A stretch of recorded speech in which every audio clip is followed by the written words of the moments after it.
jihad. Sekarang umat Islam, banyak orang diantara kita sibuk dengan apa? Pendapatan saya apa? Bagaimana saya hidupin keluarga dan anak saya. Titik, cukup itu. Gajinya berapa? Bayar listrik cukup, transportasi cukup, sudah. Mau tetangganya sakit muslim, mau ada masalah sedang dihadapin, diam. Nggak ada urusan. Depan mata kita sekarang ini, setiap negara Islam, pemimpin Islam, setiap ulama kaum muslimin, gitu kan? Kecuali sebagian kecil, umumnya kaum muslimin nafsi-nafsi semua.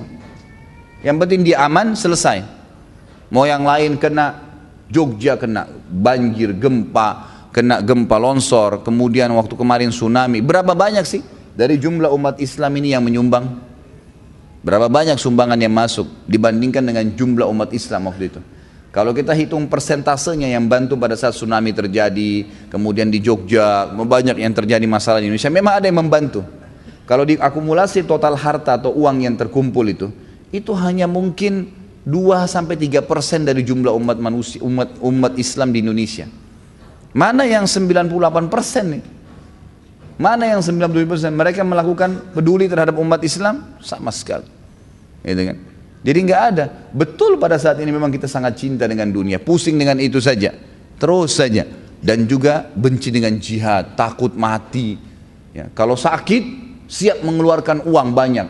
Nanti datang asuransi mengatakan nanti Anda rawat nginap, dikasih gratis sekian, boleh nginap 15 juta, ketakutan bayar 1 juta. Subhanallah, pernah nggak 1 juta infakkan untuk bantu orang sehingga kita bisa panen di akhirat? Dia lebih takut untuk dirinya sendiri, bayar 1 juta karena takut nanti rawat nginap, padahal sampai 5 tahun tidak pernah rawat nginap.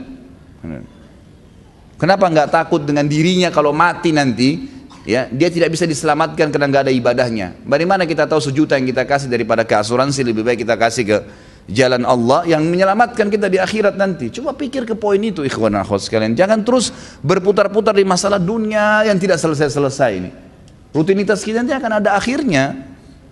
Kita bangun pagi, mandi, sarapan, keluar aktivitas, kemudian siang lagi, sore, malam lagi tidur. Ada subhanallah orang-orang Islam begitu, cuma tahu makan, minum, tidur, kerja, selesai. Itu pun nanti kalau liburan anak-anaknya perginya ke tempat-tempat maksiat, ke kolam renang, telanjang, lihat orang telanjang. Banyak ikhwah-akhwat kita kadang-kadang begitu. Kenapa kok ke kolam renang? Ya anak-anak lagi liburan Ustaz. Subhanallah. Jadi majelis taklim bukan hiburan. Seakan-akan majelis taklim hanya untuk kakek-kakek dan nenek-nenek. Anak-anak perlu ditanya, diajak gitu kan. Buat mereka suka majelis taklim, bukan kolam renang. Bukan tempat-tempat maksiat gitu. Kita tidak dilarang rekreasi dalam Islam, tapi jangan merusak iman antum. Pergi ke pantai, kemudian lihat kemaksiatan sana sini. Sholatnya akhirnya mepet-mepet. Cari tempat saja buka sejadah, hilang fadilah sholat di masjid, hilang baca Quran, matanya jadi suka lihat yang salah. Kenapa?